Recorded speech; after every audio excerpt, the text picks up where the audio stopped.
Okay, let's see how I start with this picture. So, the first, I start with a rectangle, and I get the proportion of this is kind of more than 1.5. So if this one, see that, that's one, right? Then one, more than one, like 2/3, 1 2/3.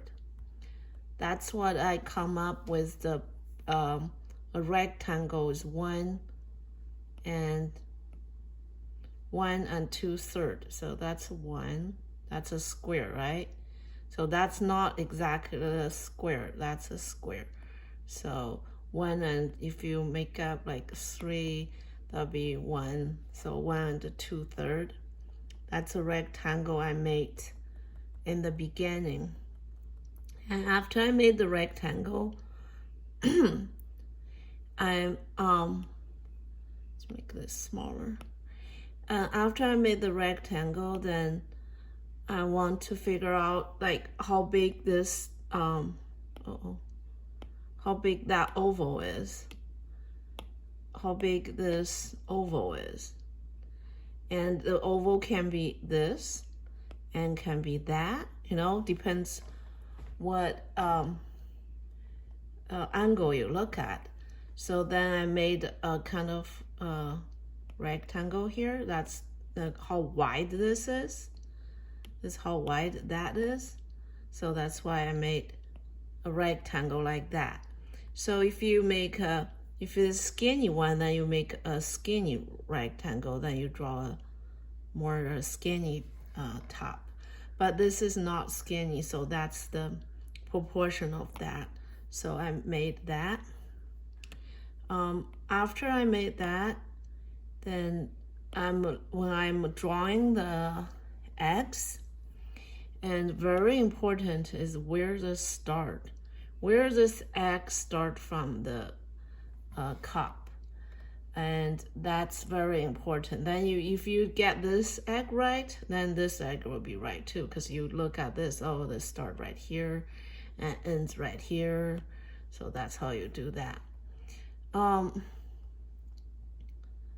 Okay, now this is pretty close to the egg, so that's not close enough. That's why I drew like 2. The first one was even further. It's right here. So I was thinking, oh, that's too far. Then I moved up, but still it's kind of far.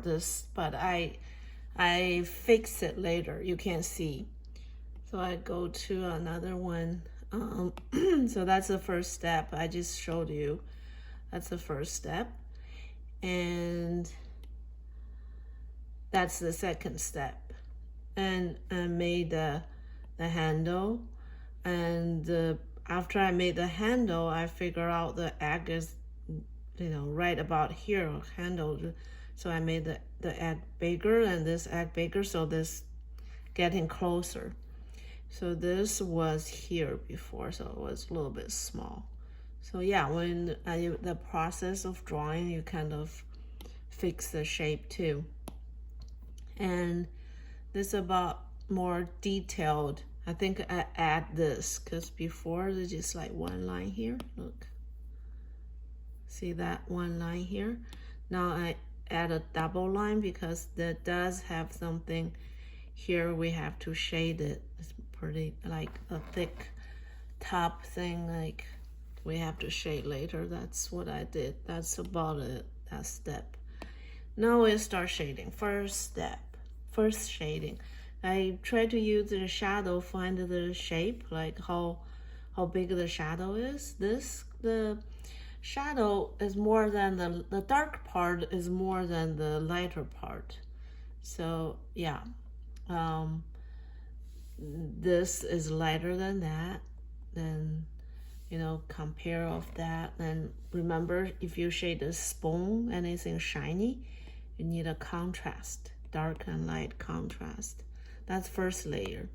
That's the second layer. You can tell I darken this, I darken this, darken this. I made more detail on the spoon. Then go again, and this one, and I start darken this, because I darken this, I start darken this, I add a shadow, darker, and so that layer it, right? That's the last step. I add a little background here. So get rid of the line was around the egg. If you have background, the line disappeared. See, there was a line here. See the line here. Then I add a background that kind of made the line disappear. That was the last step. I did that. Okay, just remember, you look what's the darkest is this and that, then rest of and that, then rest of it lighter. Okay, see you in the class.